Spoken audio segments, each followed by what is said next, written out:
আসসালামু আলাইকুম ভাই। ওয়ালাইকুম আসসালাম। সামনে তো আপনার নির্বাচন বাংলাদেশে, তো এই জামাত বা এখন তো আওয়ামী লীগ নাই, যেহেতু অন্যান্য দলগুলো আছে, ধরেন জামাত আছে, বিএনপি আছে, BNP Awami League. BNP Awami League. BNP Awami League. আচ্ছা, যাকে সেটা আমরা কবে দেখবো ইনশাল্লাহ। ইনশাআল্লাহ। আর আরেকটা বিষয় হচ্ছে কি, এখন আপনি যেহেতু প্রবাসী আছেন, আপনি কিন্তু প্রবাসী, আপনার সাথে রাজনৈতিক কোনো সম্পর্ক নাই। এখন আপনি মন থেকে, যেটা হচ্ছে আপনি দেশের নাগরিক হিসেবে বা একজন ভোটার হিসেবে, আপনি মন থেকে কী চান যে বা দেশে বর্তমানে আপনার যে ইয়ে চলতেছে, কোন দল ক্ষমতায় আসলে সবচেয়ে বেশি ভালো হবে? আমার যতটুকু ধারণা, মানে আমার বয়স মোটামুটি 45 চলতেছে, কিন্তু আওয়ামী লীগও খাইছে, নাঙ্গলও খাইছে, বিএনপিও খাইছে। এবছর ভোট আমার পক্ষ থেকে আর কি, আমাদের যে ভোট তারা যারা আছে, ভোট একটাই দাঁড়িপাল্লারে ভোট দিব, কিন্তু কোনো কিছু চাই না, মানে দেশের উন্নত দরকার নাই। আর যে কোনো ব্যক্তি আসে সবাইকে আমরা উন্নত করিলাম, কিন্তু আমরা 5 বছরের লাগে উন্নত বাদেই ভোট দিব দাঁড়িপাল্লারে, কারণ কোনো কিছু দরকার নাই। আর কারণ যেই কোনো দলে আসুক সবাই কয় যে আমরা এমন করবো এমন করবো, কিন্তু কিছুই করে না। আরও টাকাগুলি কানাডা, সুইজারল্যান্ড, আমেরিকা নিয়ে ব্যাংক ব্যালেন্স করে, বিভিন্ন মিল ফ্যাক্টরি করে, কিন্তু আমাদের দেশে কিছুই করে না। যা মাত্রায় ভোট দিব, ইসলামিক দল আসুক, যা ইচ্ছা তা করুক, দেখে আল্লাহ আপনার দাঁড়িপাল্লা ভোট দিব। আচ্ছা, ধরুন দাঁড়িপাল্লার প্রতি আপনার এত আন্তরিকতা কেন? বা দাঁড়িপাল্লার প্রতি এতটুকু আন্তরিকতা এক হয়েছে, সব দল খাইছে, হারা খায় নাই। আর সব দলের দিয়া দেখছি, ওই দলের দিয়া দেখি নাই, এই বছর এই দলের দিয়া দেখমু। আর মেন কথা হইল কোনটা, যে অন্যান্য দলেরা সরকারি গাড়ি ঘোড়া সব কিছু ইউজ করে আর সরকারি সুবিধা বিচারে, কিন্তু হেরার কথা একটাই যে আমরা সরকারি কোনো জিনিস ব্যবহার করব। আর দাঁড়িপাল্লার মানে তাদের এরকম একটা মানবিক দেখতাছি, যে কোনো জায়গার মধ্যে যদি দুর্যোগ হয়, আল্লাহর গজব হয়, কিন্তু মানুষের পাশে তারা এগিয়ে দাঁড়া, দাঁড়িপাল্লা এগিয়ে দাঁড়া। আর দাঁড়িপাল্লার একটা জিনিসই ভালো লাগে, যে তারার বিভিন্ন খুন খারাপি, চাঁদাবাজি, এগুলি তারার মধ্যে নাই।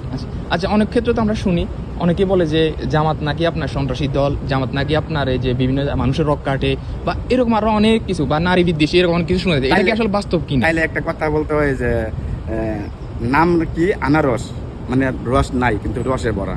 নাম কি বেদানা, বুঝাইলো কি যে তার ভিতরে দানা নাই কিন্তু দানা ভরা।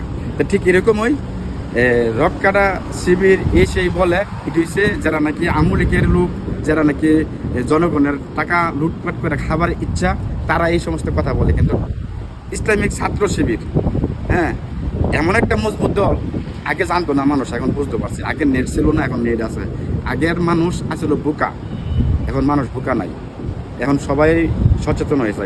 আর বর্তমান ইয়াং জেনারেশন যারা, তারার মুখ ফুটে উঠছে, তারা প্রতিবাদ করতে জানে, তারার ধ্যান ধারণা এখন সঠিক। আগের রাজনীতি আর বর্তমানের রাজনীতি রাইতার দিন, কি বলে না যে দুধের দোয়া তুলসী পাতা, সবাই তো দুধের দোয়া তুলসী পাতা না, তো কিছু থাকবোই, এগুলি মানে নিতে হইব। আর যারা এই মানে ভুল কাজ করব, যারা এই গরিবের হক মাইরা খাইব, সরকারি জিনিস মানে লুটপাট করে খাইব, তারা একটা জিনিস ভাবতে হইব যে শেখ হাসিনা কত বড় ক্ষমতা আছিল, মানুষ আছিল, শেখ মুজিবের কন্যা, কিন্তু সে কিন্তু থাকতে পারে না দেশে।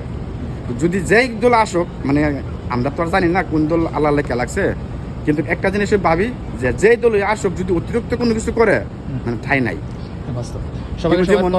হ্যাঁ, যেমন নেপালে হয়ে গেছে, ইন্দোনেশিয়া হয়ে গেছে, বাংলাদেশে হয়েছে, শ্রীলঙ্কা হয়েছে। তো ঠিক এরকমই ভুল করবো, ভুলের খেসারত দিতে হইব। আগে প্রতিবাদ করতে মানুষ জানছে না, এখন জানে। মৃত্যুর ভয় করে লাভ নাই, মৃত্যু তো জন্ম নিচ্ছে, মৃত্যু হইবই।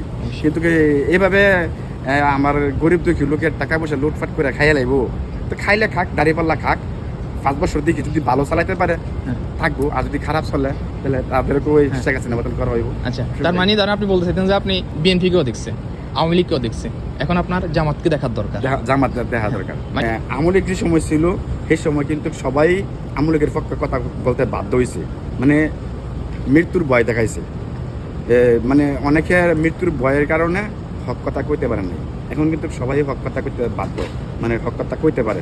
তো এখন দেখতেছি যে শেখ হাসিনার এত বড় ক্ষমতাশীল ছিল, সেই দেশে থাকতে পারে নাই, ভুল কাজ করছে। তো এখন অন্যান্য দল যদি ক্ষমতাটা আসে, সে যে ক্ষমতা দল করে সেরা মানুষের মালামাল, গরিবের হক লুটপাট করে খাইয়ে লাইব, থাকতে পারবে না। আজ না হয় কাল, কাল না হয় পরশু, যে পতন হইবই, যে ভাইব হোক। কারণ এখন প্রতিবাদ করার শিখছে মানুষ, কীভাবে প্রতিবাদ করতে পারে। আর মৃত্যুর ভয় করে একটা আবু সাহেদ সে মারা যাইব, সে বুক পেতে দিব, তার কারণে যে এরকম ভাবে হইব। আর ফজলুদ্দিন হোসেন সাইডে লাগ বলছিল সব তো হয়ে গেছে, হয়ে যেতেছে। ঠিক না? ঠিক এরকমই মানে পাপ করলে পাপের প্রায়শ্চিত্ত ভোগ করব। তো ইনশাল্লাহ এর কথা একটা ওই যে যারা জামাত করতেছে, জামাতের নেতাকর্মী যারা, তারা তো হালাল হারাম বুঝে, সবচেয়ে বেশি বুঝে। তারা যদি জানি না শুনি না বেশি বুঝছে সেটাও, তারা যদি এরকম ভুল করে তাদের শাস্তি আরো বেশি হবে।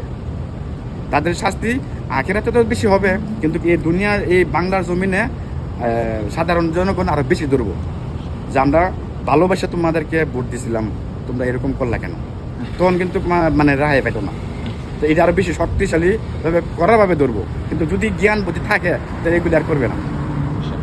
অনেক অনেক ধন্যবাদ। যেটা আমার মনের ভিতরে বসবাস করতেছে কথাগুলি, এটি আপনার কাছে প্রকাশ করলাম।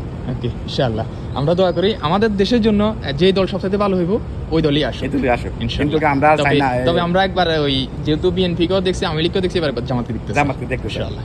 তবে জামাত যদি আপনার মানুষের এই মনের ভাষা বুঝি যদি না কাজ করতে পারে, তাহলে আমরা জামাতকেও আবার ইগনোর করবো। হ্যাঁ। আর যদি ভাষা বুঝি কাজ করে, ইনশাআল্লাহ নেক্সট টাইম আবার জামাত ইনশাআল্লাহ। হ্যাঁ, নেক্সট টাইমে আবার জামাতে আবার দিব ভোট। ওকে, ইনশাআল্লাহ। ওকে, আসসালামু আলাইকুম, ভালো থাকবেন।